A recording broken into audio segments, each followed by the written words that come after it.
Hello guys, स्वागत है आपका सिटीजन सी चैनल पर। और आज आप देखने वाले हो 2017 में आई underrated French Spanish sci fi horror film Cold Skin का ब्रेकडाउन, जिसके डायरेक्टर हैं सेवियर चैन, जिन्हें आप जानते हो फ्रंटियर से। ये 2002 में आई सेम नाम की नॉवल पर बेस्ड है। वीडियो के एंड में मैं आपको इंटरेस्टिंग फैक्ट्स भी बताने वाला हूँ इस मूवी से रिलेटेड। तो अब ज़्यादा देर ना करते हुए जल्दी से स्टोरी स्टार्ट करते हैं।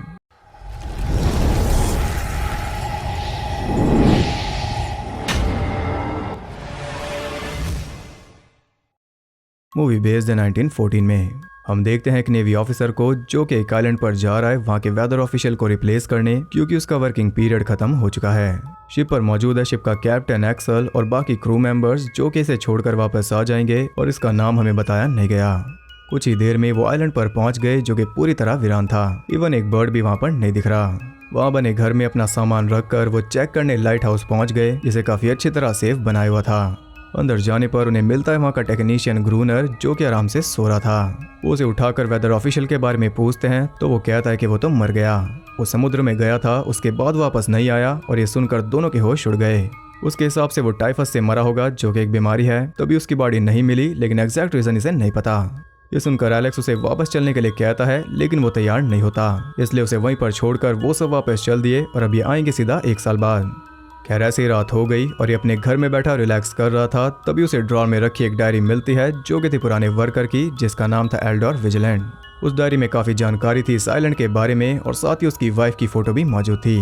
उसमें वहाँ के जानवरों के बारे में भी लिखा हुआ था। साथ ही कुछ क्रिएचर्स भी बने हुए थे जो कि फ्रेंडली तो नहीं लग रहे।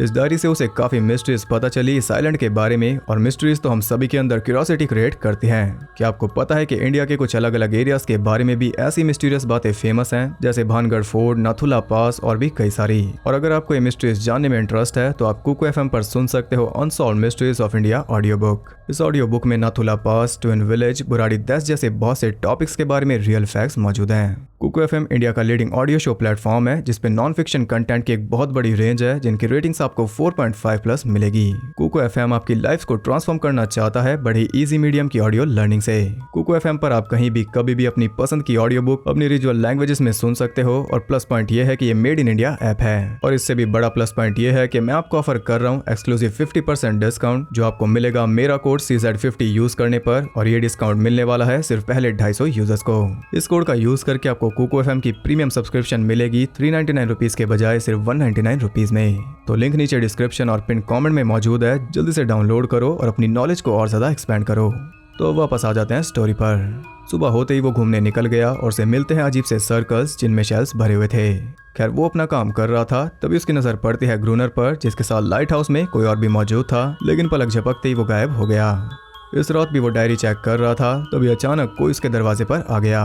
उसे लग रहा था कि वो ग्रूनर है, लेकिन आवाज से तो वो ग्रूनर नहीं लग रहा। वो वही क्रिएचर था जिसे हमने उस डायरी में देखा था। देखते ही देखते हलचल काफी बढ़ गई, यानी कि और भी क्रिएचर्स वहाँ पर आ गए।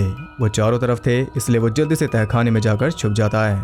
वो सब अंदर आ गए थे, जिन्हें वो दरार के जरिए देख रहा था। उसे कुछ ठीक से दिखाई नहीं दे रहा, लेकिन उस क्रिएचर को ये दिख गया। वो दरार से अंदर झांक रहा था तो इसने सीधा ही उसकी आंख फोड़ दी, जिससे वो तुरंत ही वहां से चला गया। यहाँ इतना तो साफ हो गया कि उस डायरी में जो कुछ लिखा है वो सब सच है, और क्या पता इन्हीं क्रिएचर्स ने पहले वर्कर को मारा हो।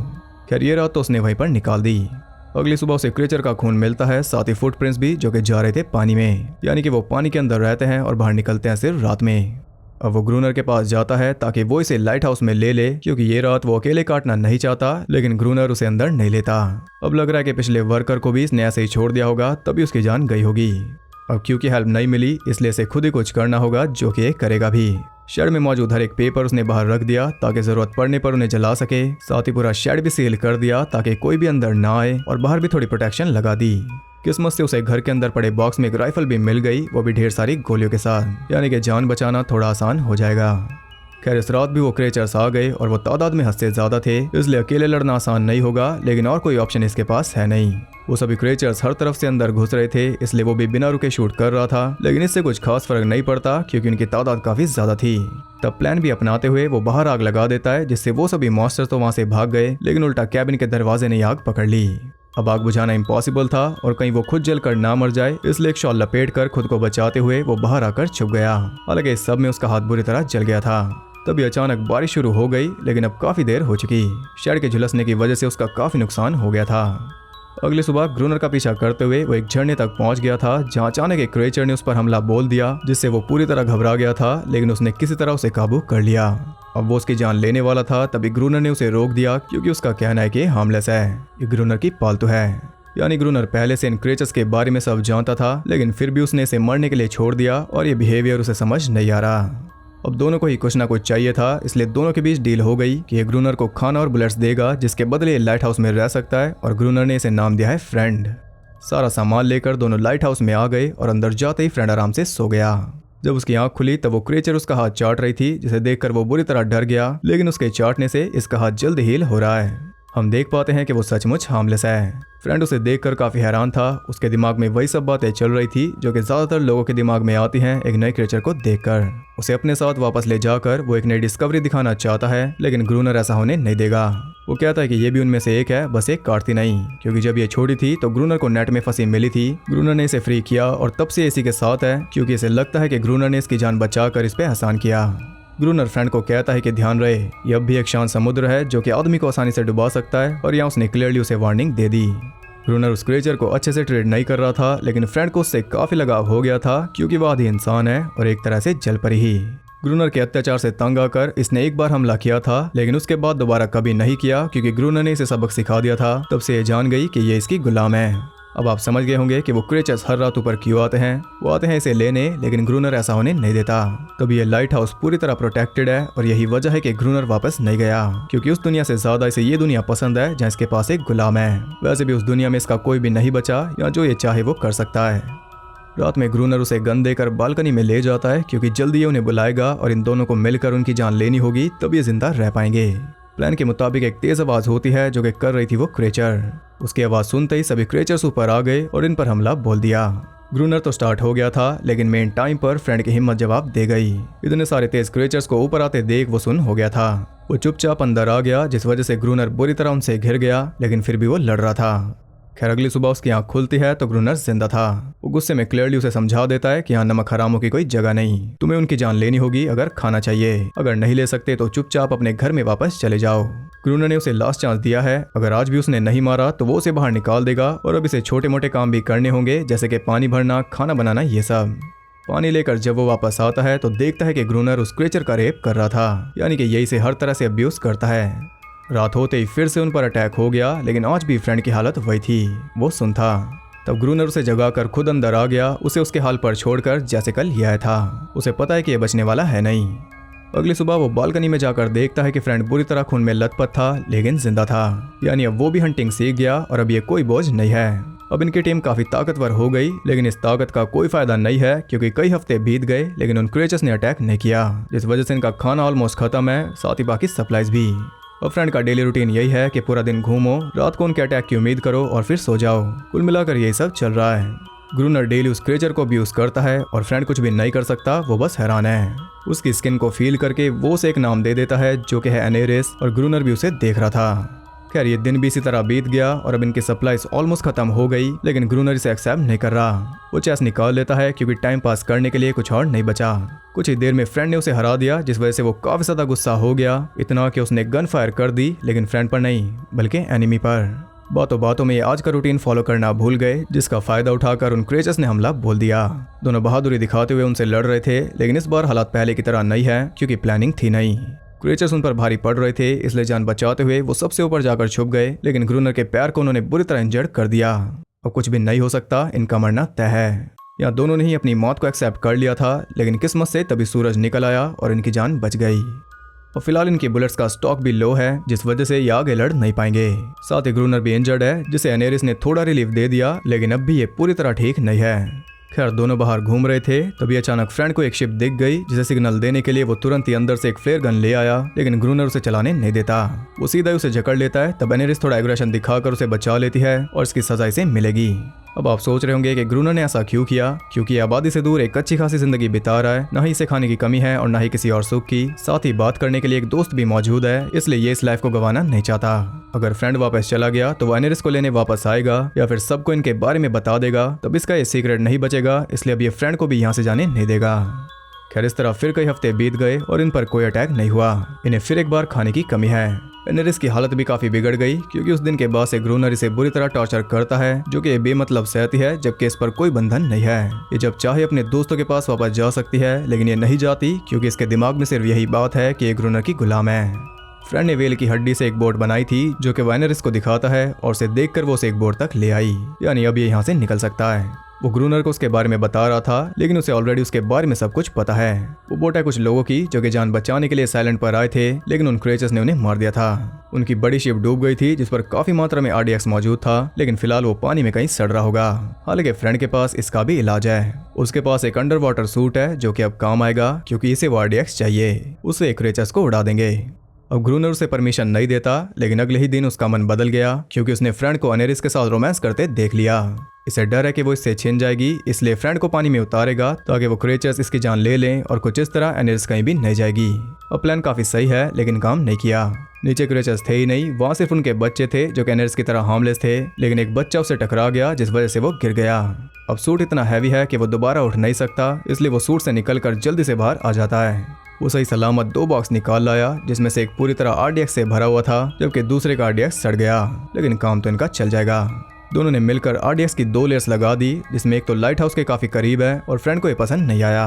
अब इसके जरिए काफी खाना जमा कर लेंगे क्योंकि जल्दी ठंड का मौसम आने वाला है जिसमें डेली शिकार करना पॉसिबल नहीं होगा। इसी तरह कई और दिन और रातें बीत गई, लेकिन कोई अटैक नहीं हुआ। एक सुबह फ्रेंड ऊपर आकर देखता है तो ग्रूनर पूरी तरह जमा हुआ था। नजर रखने के चक्कर में वो अंदर नहीं आया, उसे इतनी ज्यादा उम्मीद है अटैक की। फ्रेंड उसे कमरे में ले जाकर थोड़ा दाना पानी देता है, लेकिन ये वेट उसे पसंद नहीं आ रहा। या वो अपना सारा गुस्सा एनेरिस पर निकाल रहा था क्योंकि इसका कहना है कि इसी ने अपने साथियों को वार्न किया होगा तभी वो अटैक नहीं कर रहे। अब यहाँ ग्रूनर के सब्र का बांध टूट गया। वो डिसाइड करता है कि ये दोनों ही हमला कर देंगे, फिर चाहे जो भी हो।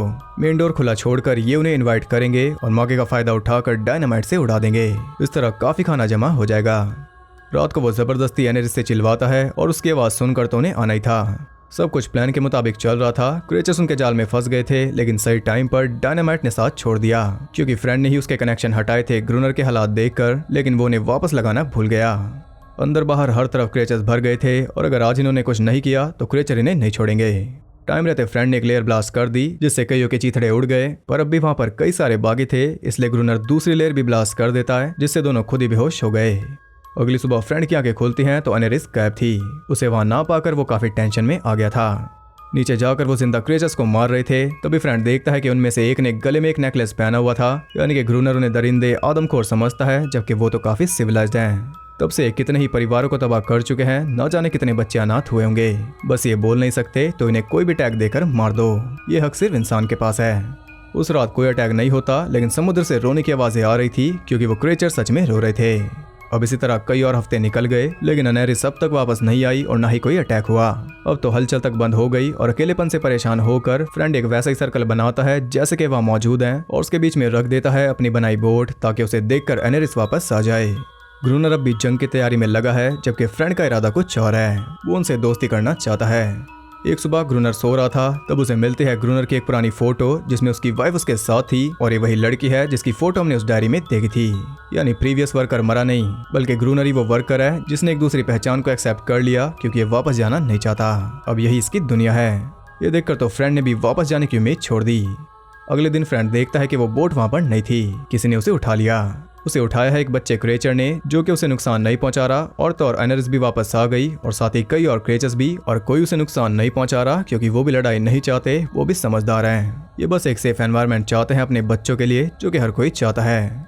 अभियान के बीच सब कुछ ठीक हो गया था कि तभी वहां आ जाता है ग्रूनर बनती बात बिगाड़ने के लिए। अगर शांति हो गई तो उसे सबसे ऊपर होने का एहसास कैसे होगा।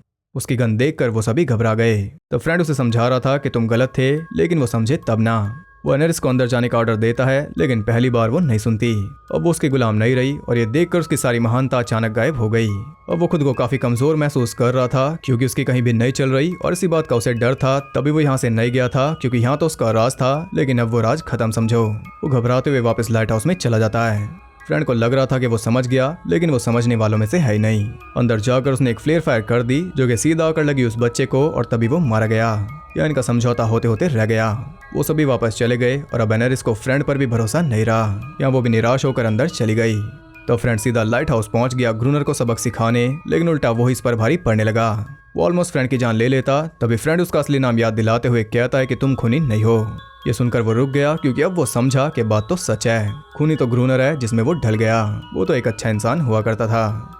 अब वो सब कुछ समझ गया, इसलिए वो खुद उन क्रीचर्स के सामने सरेंडर कर देता है और कुछ ही सेकंड्स में उन सब ने मिलकर उसे बुरी तरह चीर दिया और फ्रेंड अकेला रह गया।